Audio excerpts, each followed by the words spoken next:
All right. Welcome to the Ultra High Net Worth Clients Podcast. I'm your host, Chris Broadhead. We started this podcast as a way to create a central resource of the best financial advisor practice growing tips shared by the most outstanding advisors in the industry, of which our guest today is definitely one. These outstanding financial advisors agree to be on the show and provide a ton of value for free, all in the hopes that our audience might learn from their words. My father was a financial advisor, and financial advisors are the main clients we serve. So, my marketing agency's mission is to help every financial advisor grow their business in an effort to help the world become more financially secure. Today, we have the rare pleasure of talking with an incredible financial advisor, Eric Van Ness. Eric, can you introduce yourself and tell us a little bit about you? Absolutely. Thanks, Chris, for having me today. Eric Van Ness. I'm located physically in the western suburbs of Chicago. Started my practice in 2004, so just a little over 20 years ago. And that was it. This is my only real job after I was in the army and after I graduated college, and I've been doing it since I was 22 years old. And love every minute of it. Awesome, awesome.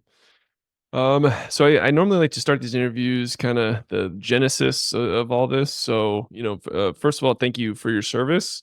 Can you talk about, your decision to join the military and then how that influenced or um, directed you towards a life in financial services or career in financial services? Yeah, it is interesting because it definitely dovetailed. So when I graduated from high school, my parents didn't have a lot of money, right? And so I had some scholarships and some different things, but they have a program in the army where you can join, you can go to college at the same time while you're Mhm. serving.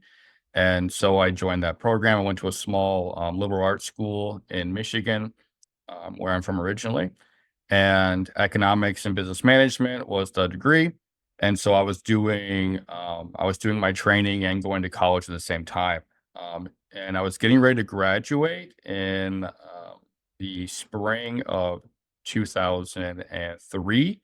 And the army let me know that instead of being able to graduate then, that they were going to deploy me overseas for a year. So I quickly talked to all my professors. I ended up taking some extra classes to graduate early, and then I was deployed that February. And one of the interesting things that during that deployment is that you can't work all the time, and you can only work out so much. You can only eat so much. You can only play so much games or whatever. Like there's a lot of downtime, and so they bring in college professors from all over the country to come and just teach random college classes. And so even though I'd already graduated, I took some of the classes just like for professional development and trying to learn. Mhm. And one of the classes was a personal finance class, and the professor was actually a part-time financial advisor back in the States, and he took like a sabbatical to come and teach. And so he's the one that got me interested in it. I kind of knew I wanted to own my own practice. I knew that I wanted to do more financial planning than just insurance per se. And I knew I wanted to do more on the investment side as well. And so that's how I came home. I started interviewing with a bunch of different companies. Waddell and Reed was a company that would hire brand new college graduates. I think they hired 6 of us in the same day. But they taught us the right way. They did financial planning, and so I learned all of that, and just wouldn't leave my manager alone. I wouldn't let him go on appointments without me, and I learned all the paperwork and all the financial planning stuff, and just started that way, and it worked out great. Mhm. Wow, wow. So what was it about, financial advising that, just, like, sparked that fire? Yeah, well, I think it's a skill, right? For not all finance, right, and financial knowledge, it's a skill that can be learned and can be applied. I was always interested in it as in high school and in college, and kind of going through and living the whole dot-com boom, right, and then subsequent bust. And not that I was in the industry during those times, but seeing people go through that and live it and how they were handling it. And in 2004, it was still kind of the aftermath of all that, right? And so it was kind of picking up the pieces from there and trying to figure out what was going on in the world. And so financial planning, is a way to kind of direct attention from the investments themselves and more on what are the goals, what are we actually trying to accomplish here, and that process I think is super valuable to a lot of folks, and just providing that value and helping people as much as possible. Hmm. That's awesome. That's awesome. Um, so you joined. What was the name of the firm? Yeah, it's Waddell and Reed. Okay, It was a Waddell and Reed. long time firm, yeah, since 1937 they started, and then when they were acquired, I think they was like the 10th largest independent broker dealer. They Oh were wow. acquired by LPL Financial about 3 years ago, a little over 3 years ago. And Okay, awesome, awesome. So, the independent route, I'm personally a fan of it. You can lot more options for your clients, a lot more marketing options. Well, how did you know the independent route was the one for you? yeah, it's a good question. And so I mean, I that was part of my very initial criteria when I started interviewing different companies and trying to figure out what I wanted. I wanted to own it. I wanted to be responsible for that success or failure, right?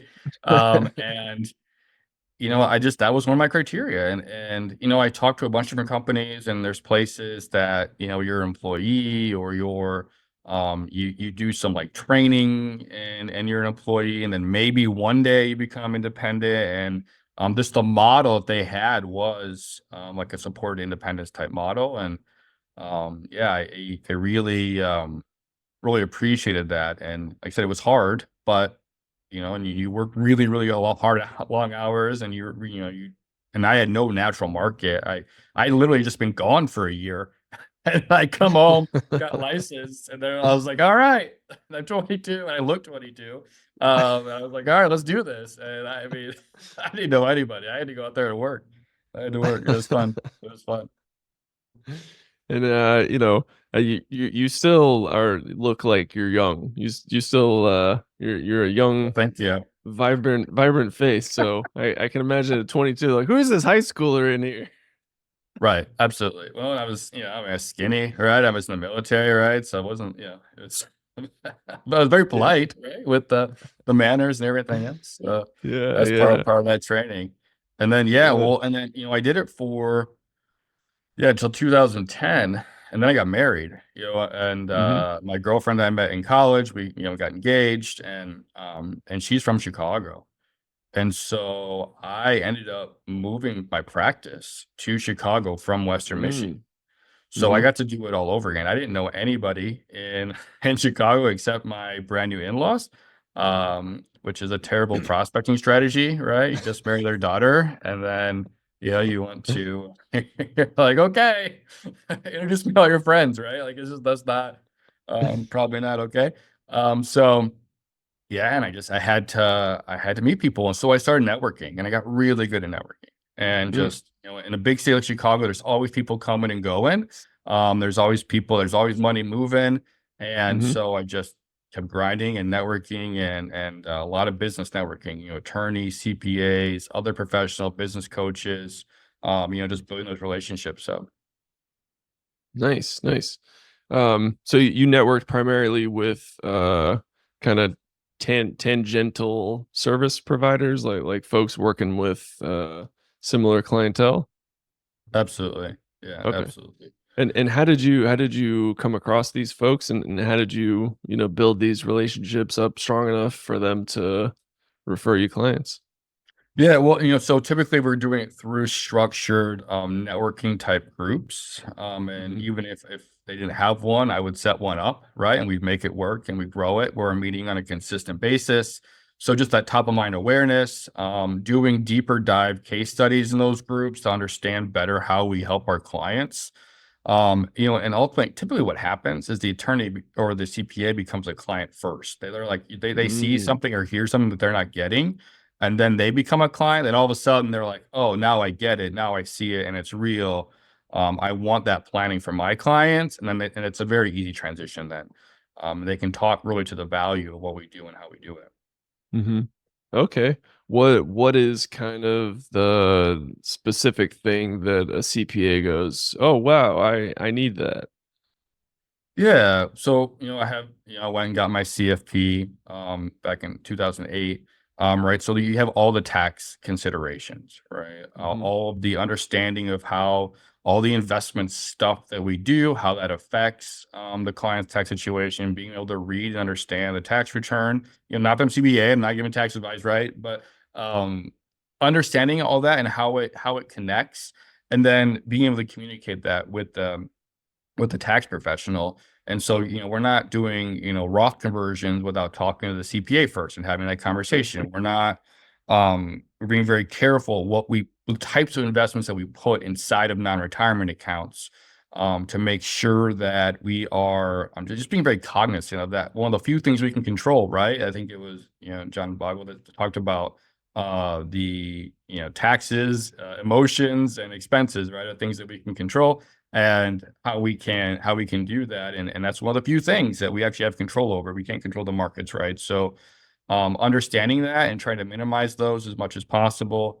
There's a bunch of strategies with that, that we employ. Yeah. Hmm. Okay.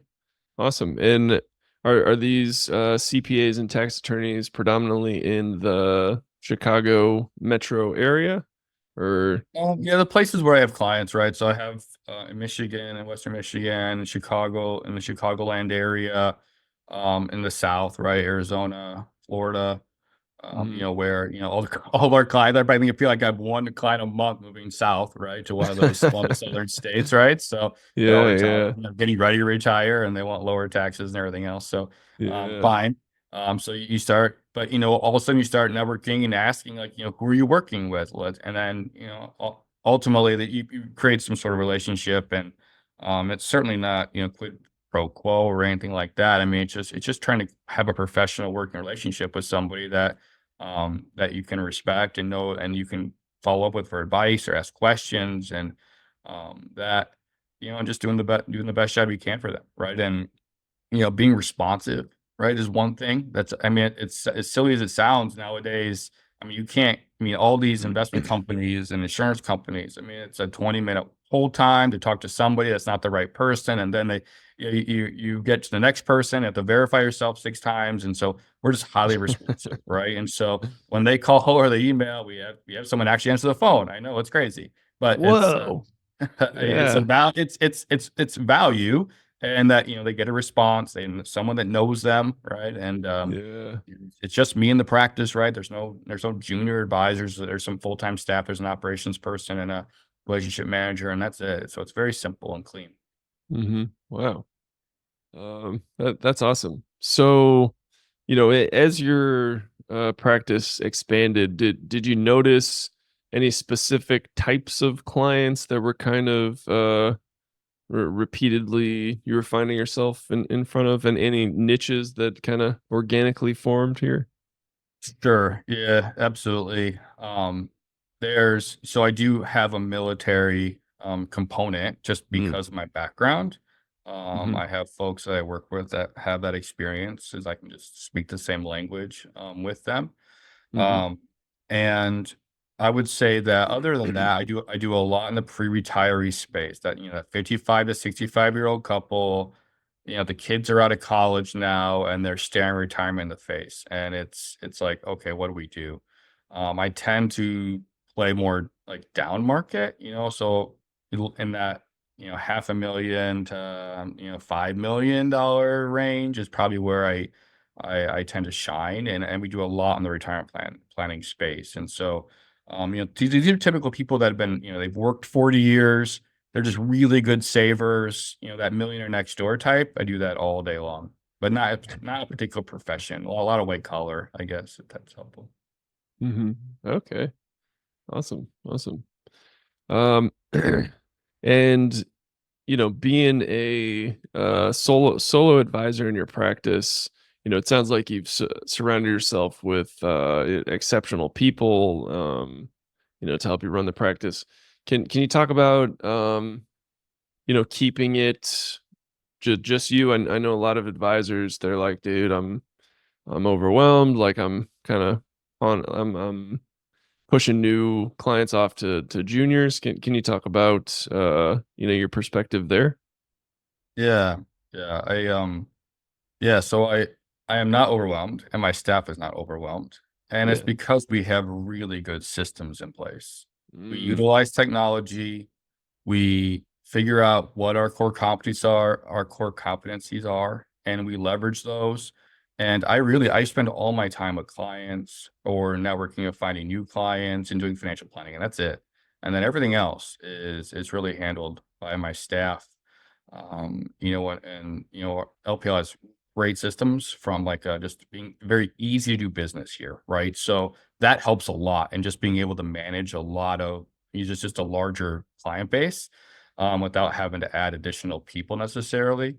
Um, and some of that is just being very focused on the systems, right? Working on the business, right? So when I'm in the office, I'm working, right? I'm not playing office. There's a lot of great advisors out there. There's a lot of good, the data on kind of running an efficient solo practice. And, so I try to read all that. I try to understand it. What are other people doing, right? Where are other great ideas I can steal? And how can I implement that? And how do I measure it, right? And so, one of those ways we measure is, how many dollars per hour I'm in the office, right? Like how in revenue, right? Like that number, right? I can increase that a couple different ways, right? I can work more, right? I can create more revenue, or I can work less hours in the office. I mean, we travel the world. We take probably 4 to 6 fairly significant vacations a year as a family. Um, and my wife is an executive in the semiconductor industry. She's busy too, right? So we really need mhm, that time to get away and decompress. So it's really real important to us to have that, and so we really do prioritize that. And you can't do that if you don't have good systems. If you can't walk away from the business, and it's still running without you, then you got to keep reworking it and rethinking how you're doing it. mhm. Wow. Amen, man. That's I love your perspective there. So, you mentioned you're always on the lookout for great new ideas to, steal. Can you share any, Reappropriate, right? yeah. Can you share any, great ideas that you've, reappropriated, recently?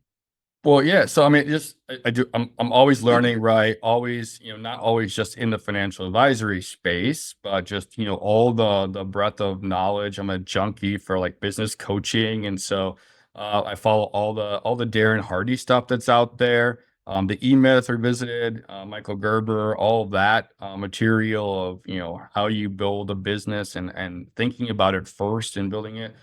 Dan Sullivan, all of his books are great, really good stuff on how to think about the business. The gap in the gain, 10x is greater than 2x or easier than 2x. Mhm, I mean, just, and I'm very goal focused, very much like I have quarterly written goals, and we work through those goals. I mean, I mark progress on those goals every single week. I literally, it's the top thing when you open like my portfolio where I take all my client notes and stuff, is that top sheet is that quarterly goal sheet, and it literally is listed out with each week, and I literally take percentages and I mark it down and I track it. And that works, right? When you see it, you do it, and when you measure it, it happens. And so, like I said, those aren't necessarily all financial advisor type resources, but they're resources that are good for um, just growing as an entrepreneur. And maybe that's mhm, the idea, is taking that mindset. mhm. Yeah, absolutely. You're applying great entrepreneur growth mindsets and nuts and bolts systems and applying it to your business as a financial advisor. That's genius. Um, I I love setting goals, and I'm always curious to hear how other high performers kind of come up with and set their goals. Can you just share a little bit about your goal philosophy, goal setting philosophy? Yeah, yeah. So I have like the quarterly goals that tend to be like smaller and like kind of more bite-sized chunks, right? Because a quarter or 3 months is a little bit easier to digest, right? Than looking at maybe a whole year or 2 years or 5 years. So that's definitely like the more broken down version of the goals. And then, but with that being said, I have bigger picture, like more like a vision of like 2 to 5 years of like, okay, this is where I want certain numbers. This is how I want things to look like. And so then, these smaller goals kind of feed and drive that bigger vision. Trying to make sure that we're doing things that are, we can measure or easily measured, right? So sometimes they're projects, sometimes they're, number of client appointments we're having, number of that we do have a couple of KPIs that we track pretty routinely, like on a monthly basis of like net new assets, total number of advisory assets. We track the number of new assets added into our kind of like our pending pipeline stuff that's going into the pipeline and then overall revenue. And we track those 4 things. We have goals sort of around those, and we make progress towards those goals. And that's more of an annual piece, but we do manage that and watch that, as well as things like how many client appointments do I have in the next 30 days on the calendar? How many prospecting or new client appointments do I have in the next 30 days, right? And so tracking those numbers and looking at the pipeline and measuring all of that, and I can tell you, I don't track any of that, right? My staff does. They have access to do all that for me. They just report it to me, and then that helps me try to see ahead of time and understand, where I am, where I'm going, am I on track, am I off track, and then I can adjust, if that makes sense. Yeah, that makes perfect sense. Great explanation as well. Can you share what is driving the majority of your new client meetings? Like what strategy or thing you're doing is creating the most new client meetings for you? Yeah, so I don't really do any marketing per se. I do, it's almost all through networking and word of mouth referrals. Not that I'm aggressively asking because I'm not. It just a lot of it just happens. You hit this tipping point of where you just do a really good job for people and they want to help other people. I don't really have minimums or any sort of, revenue requirements per se. So it's very easy to have those conversations and just try to meet people where they are and try to help them. I'll talk to anybody. I remember where I came from, right? And I could have absolutely used advice. Back then, I remember I was 16 years old, right? And my aunt was like, "You need to go open up a Roth IRA." I didn't know what it was. I was working at Burger King, and so I walked into the bank. I had my $2,000. I didn't know anything. I was just like, "All right, I guess I'm gonna buy a CD in a Roth IRA." I didn't know. And but that was what we did, because but you figure it out, and but you have to try, and I think that's the key. Not afraid to try and do things and learn and it's constantly learning, always learning. There's so many good resources out there. We live in just an incredible age of hmm with there's just so much information and it's all at our fingertips. And all I have to do is tap into it. And just there's no excuse, right? No excuse for not learning and being successful. Yeah, absolutely. YouTube alone is I think the videos I consume on a daily basis are almost, as good or better than what I learned in college.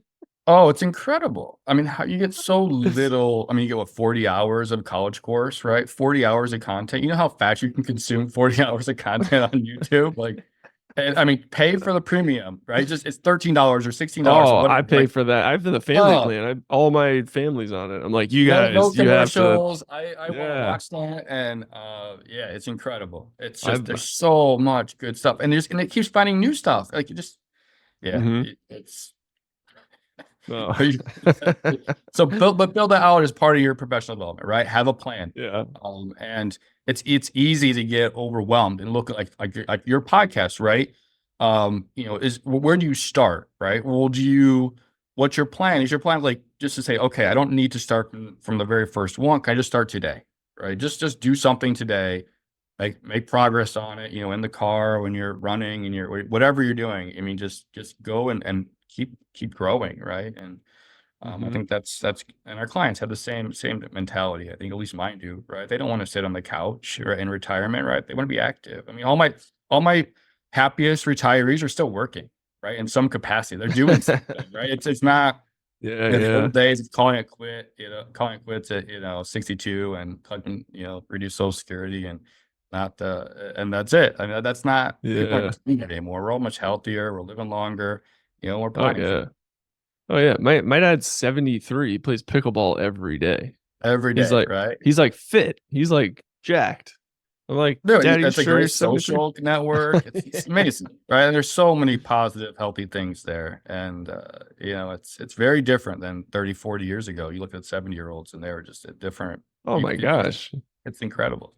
It's Yeah. incredible. Yeah, I love the memes going around on Instagram. It's like 30-year-olds today and 30-year-olds in the 90s. It was like Costanza on Seinfeld and, like, Timothy Chalamet, they're, like, the same age.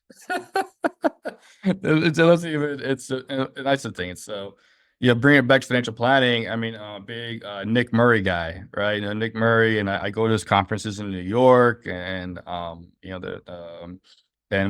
I get subscribed to his newsletter, and I mean that's incredible work. And part of what he talks about is how the joint life expectancy, right, of a 62-year-old couple, right, is 92. So 50% of the time, someone in that couple is going to live to be longer than 92. So, um, Wow. if you're planning for only 10 years or something, like, you're going to have a big surprise. And so, laying that out for people and helping them, that helps them make better decisions long term for their finances versus worrying about, short term temporary declines. Mhm. Yeah, absolutely. Wow.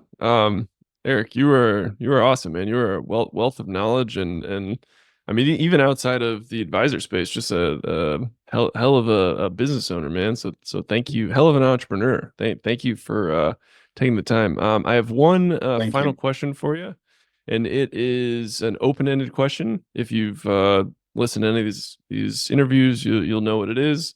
The question is, what are you working towards? Yeah. Well, I can tell you, so for yesterday was my daughter's fourth birthday. Happy birthday, And yeah, so little Van we Ness. got through all the craziness of the birthday parties and everything else. And I can tell you 4 years ago was in the middle of COVID. And when she was born, it totally changed the practice, right? I no longer could run every organization that I was in, right? I could no longer work nights, because my wife's on calls with Asia for work, and I'm in charge of dinner time and bedtime, and um, you know, and I'm no longer working weekends, right? It's really changed my whole practice. It's forced me to get better, and so what I'm working towards now is, and through that lens, it's like, how do you create that legacy, right? I got at least 20 more years in me because my daughter's going to go to college and everything else. And, being able to help people make that progress over time is incredible. It's incredibly rewarding. And I want to be here to see all of that and to do all of that and, and create something and doing it in the way I want to do it. Right. And so, I think that's what I'm working towards. And, it's progress. It's not perfection. And I can tell you, if you're always looking forward, you're going to be unhappy as a business owner, and you want to take measured looks and stop and look in the past and see that growth, and it'll make you much happier going forward. Um, and so I see that, but realize that you can see the progress. It'll be you'll be much happier and a much better business owner, and going forward. So does that make sense? Yeah, yeah, yeah. It's also beautiful, and I think um, maybe the most important thing as an entrepreneur, as a business owner, as an advisor to it's so easy to get caught up in just looking forward and being growth minded, especially with as much YouTube as you and I watch. I know, right? You gotta cap it. You could put like the guides on there of how much, of how Yeah. much time you spend on social media, right? It's dangerous. Yeah, It's yeah, dangerous. Too yeah. much good stuff. Yeah, absolutely. Awesome. Eric, well, thank you so much for taking the time to talk to me and my audience. Where can my audience find out more about you? Sure. I mean, you can just Google me, Eric Van Ness. I pop right up. It's All right. you can find the website. You can schedule, make an appointment right there on the calendar. It looks right on my calendar. It's very simple. It's very easy. And all the details are on there. All my text number and office information, all that stuff is on there. So yep. Cool. Great. And we'll be sure to link to that in the show notes. Eric, thank you so Well, much for taking the time, man. This was a true thank you pleasure, so man. much. This was awesome. Absolutely. Thank you. All right. Awesome. And I only had one panic attack when I didn't see the record in the top left because they moved it to the right. Oh, no, it's still recording. Yeah. Yeah. Cool. Had to share that. So, all right. Nice. Everyone out there, thank you so much for tuning in and keep on growing out there, everybody. See ya.